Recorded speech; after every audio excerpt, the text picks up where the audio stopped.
So the Kenobi trailer is finally here and there is a lot to break down, so let's get straight into it. The Kenobi trailer opens on Tatooine, and in case the desert wasn't obvious enough, you can see the twin suns in the background.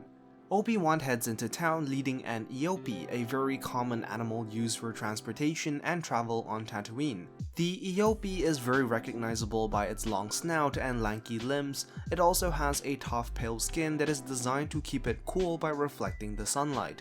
We then get a shot of Kenobi cutting meat in a market, likely how the Jedi Master is getting by as he's got to make a living somehow.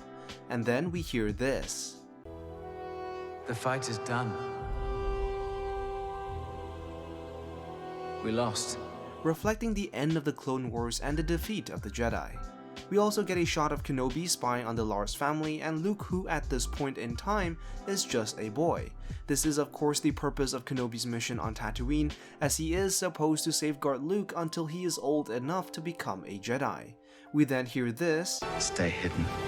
Again reflecting how the Jedi have been hunted ever since Order 66 and the importance of staying low so that Kenobi can train Luke as he gets older. The soundtrack throughout this entire trailer is none other than the Duel of the Fates, the one soundtrack that is probably most iconic to the entire prequel trilogy. It's also the same soundtrack that plays when Darth Maul fights Qui-Gon and Kenobi in The Phantom Menace.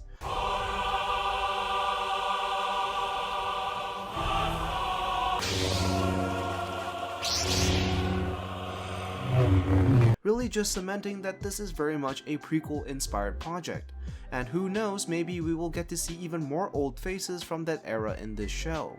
We are then shown the base of the Inquisitors located in the middle of an ocean. This is likely the Fortress Inquisitorius or a subsection of it. The Fortress Inquisitorius is an underwater stronghold located on the moon of Nur in the Mustafar system, where Vader's castle is also located. The fortress serves as the HQ of the Inquisitorius program before it was later moved to Coruscant. This fortress has a very frightening history and is primarily the location where Jedi are taken to be tortured and corrupted, turning them into Inquisitors. This is also one of the locations in the game Fallen Order where Cal Kestis travels to confront Ser Junda and later encounters Vader, so some really cool links to the video games here. We then get a shot of the Grand Inquisitor. The Grand Inquisitor was a former Jedi Temple guard but later became the highest ranking Inquisitor.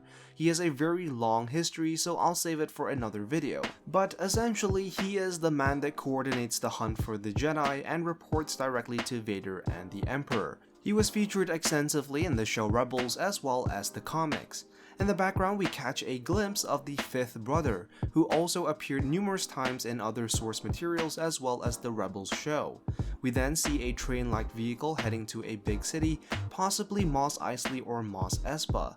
We also get a shot of an Inquisitor meeting where we see another Inquisitor, and this might be the seventh sister. But aside from having the same skin color, their costumes are very different, so it might not be the case. There is also a new Inquisitor character that we have yet to be introduced to. In the background, you can actually see a window outlooking a rather green and murky environment, reflecting that they are probably underwater, which means that this meeting is taking place on the Fortress Inquisitorius. We get a shot of Owen Lars played by Joel Edgerton, who also played him in the prequels.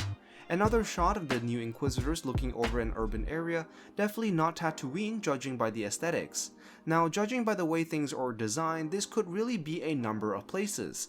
But I'm thinking that this could be Coruscant because in a later shot, we see the fifth brother walking with a platoon of stormtroopers, and the background really gives off the aesthetics of Coruscant with the colorful lights contrasting the many shadows caused by the lack of sunlight, especially on the lower levels of the planet. And in the next shot, we actually see Obi Wan in said planet, letting us know that Tatooine is not the only location that will be featured heavily. We also get a mysterious new droid that looks clearly anti-imperial judging by the way it's holding its hammer. The Grand Inquisitor spins his double-bladed lightsaber, a weapon that is pretty standard for all Inquisitors. And due to the way in which the lightsaber was designed, it allows the Inquisitors to spin their blades without having to turn their hands. It also has an additional function that allowed them to fly due to the micro-repulsor lifts installed within the blade. We see shots of ships flying into space and notice that there is an identical one over here as well, possibly what the Inquisitors used to get around. We get a gun battle in between unknown groups also located on Tatooine with an unknown new character. It's possible that this could be Obi Wan himself, as he would be trying to avoid using his lightsaber to avoid unwanted attention. And finally, towards the end of the trailer, we hear the ominous sound of Vader's breathing,